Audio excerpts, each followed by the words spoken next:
नमस्कार। गीतामृत बाण की इस पावन संगत में आपका हार्दिक स्वागत और अभिनंदन। पिछले अंक में भगवान ने प्राणी मात्र में सहज स्थित श्रद्धा के प्रकार बताए और कहा कि जिसकी जैसी श्रद्धा होती है वैसी ही उसकी पूजा होती है। पूजा के विषय में कहने के बाद भगवान ने आहार के विषय में भी बताया और हमें ये समझा दिया कि जीवों में जैसा सत्व वैसी श्रद्धा भावना, फिर जैसी श्रद्धा भावना वैसी ही पूजा और फिर उसी प्रकार का उसका आहार होता है। अब यहाँ भगवान कृति की चर्चा करते हैं, क्योंकि भोजन के बाद कुछ न कुछ कार्य तो होगा ही। कृति माना यज्ञ।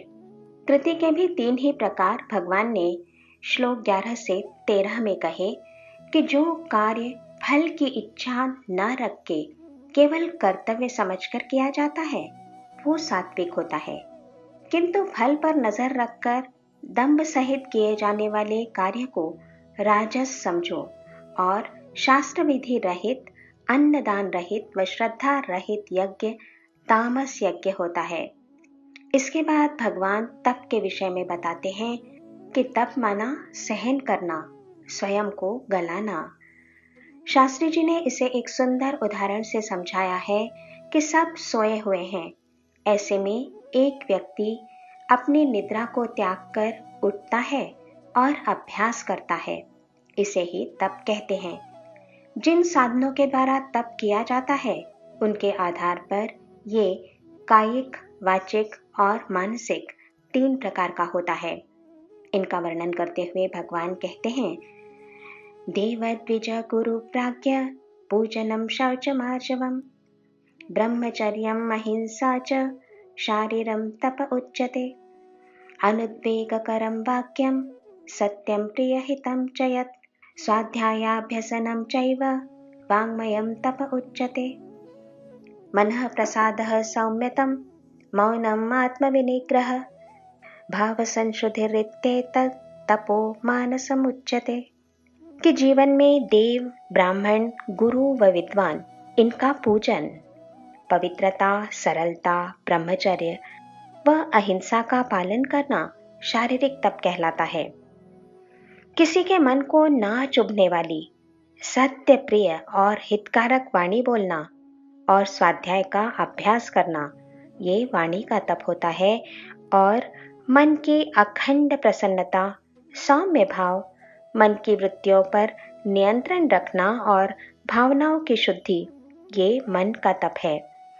यहाँ विशेष बात ये कि ये तप भी उनके मूल में स्थित वृत्ति की दृष्टि से 3 प्रकार के होते हैं। मेरा सत्कार हो, मान हो और मेरी पूजा हो, ये भाव रखकर दंभ पूर्वक जो तप किए जाते हैं वे राजसी होते हैं। किसी दूसरे का अनिष्ट करने की इच्छा से भी तप किए जाते हैं, इन्हें तामस तप कहते हैं। परंतु बिना किसी भौतिक लाभ की इच्छा से परमेश्वर में दिव्य श्रद्धा से संपन्न तप सात्विक होते हैं। इसके बाद भगवान ने दान के प्रकार भी बताए हैं, क्योंकि आदान प्रदान ये जीवन का व्यवहार है। यहाँ शास्त्री जी कहते हैं कि इस जगत में हम कुछ देने आए हैं। इस अखंड सृष्टि चक्र में तन मन धन से अपना सहयोग देने हम आए हैं, ये बात ध्यान में रखनी है। मुद्दा ये कि पूजा भाव, आहार, यज्ञ, तप व दान का वर्णन करके भगवान ने मानवीय जीवन के 5 मूलभूत तत्व हमें समझा दिए हैं। ये सभी अत्यंत गहन तात्विक बातें हैं जिन्हें समझने के लिए समय, बुद्धि, लगन और इच्छा का होना बहुत जरूरी है।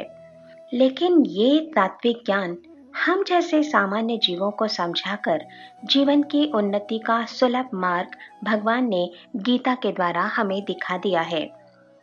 ओम तत्सदिति निर्देशो ब्रह्मणस्त्रिविधः स्मृतः ब्राह्मणास्तेन वेदाश्च यज्ञाश्च विहिताः पुरा।